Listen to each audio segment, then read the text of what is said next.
एक मित्र ने पूछा है, अध्यात्म में रिपेंटेंस का, पश्चाताप का क्या महत्व है।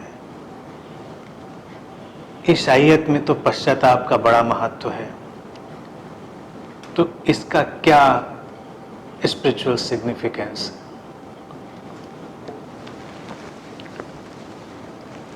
शब्द खूबसूरत होते हैं, लेकिन उनका इंटरप्रिटेशन धीरे धीरे गड़बड़ हो जाता है। हिंदी का शब्द पश्चाताप अपने में देखा जाए तो बड़ा खूबसूरत है। पश्चाताप यानी जो उसमें पश्च शब्द आया है पीछे, और ताप तो उत्ताप से यानी गर्माहट से है ही है।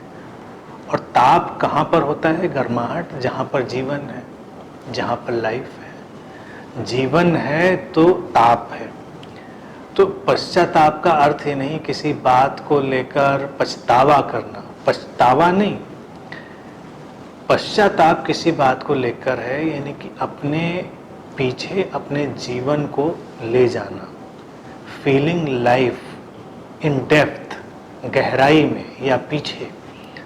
तो घटना कुछ भी हुई हो, लेकिन जैसे ही आप अपने पीछे मुड़ते, पीछे कहाँ मुड़ेंगे? अपने कर्मों के, अपने विचारों के पीछे, और वहाँ पर अपने जीवन को लाते हैं, यानी कि जीवन से जुड़ते हैं, तो वो हुआ पश्चाताप। तो जैसे ही आप अपने एक्शन यानी कर्म और जो थॉट था या फीलिंग थी उसके पीछे गए, तो आप अपने कॉन्शियसनेस की फील्ड में गए, चेतना की फील्ड में गए, आप प्रेजेंस की फील्ड में गए। तो वहाँ पर जैसे ही प्रेजेंस की फील्ड में आप अपने जीवन को ले गए, तो वो हुआ पश्चाताप। तो वो तो महत्वपूर्ण है। उसमें आपने एक एक कर्म को, एक एक विचार को, एक एक भाव को एनालाइज नहीं किया, उस पर पछतावा नहीं किया कि अब ये गलत हुआ, अब दोबारा ऐसा नहीं करेंगे, मुझसे ये पाप हुआ, ये सब आप नहीं सोच रहे हैं। आपने बस केवल अपना फोकस शिफ्ट किया है, अपने जीवन का फोकस शिफ्ट किया है और पीछे की तरफ ले गए। पीछे का अर्थ वही है अपने सोर्स की तरफ, अपने क्रियाओं, विचारों, भावों से पीछे। तो उस सेंस में अगर देखें तो ये खूबसूरत है, लेकिन अगर उसको पछतावे की तरह देखें, कन्फेशन की तरह देखें, जैसे क्रिश्चियनिटी की बात उठाई तो वहाँ कन्फेशन का बड़ा महत्व है कि ये मुझसे गलत हुआ, वही रिपेंटेंस भी है, और अब ऐसा नहीं करेंगे, अब ऐसा करेंगे।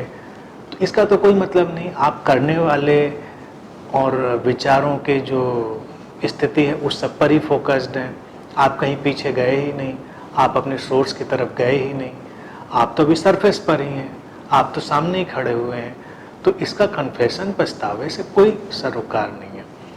सरोकार स्पिरिचुअल तभी बनता है जब आप इन सब के पीछे लौटकर उत्ताप से भरते हैं, यानी कि जीवन से भरते हैं। तो in that way it is beautiful.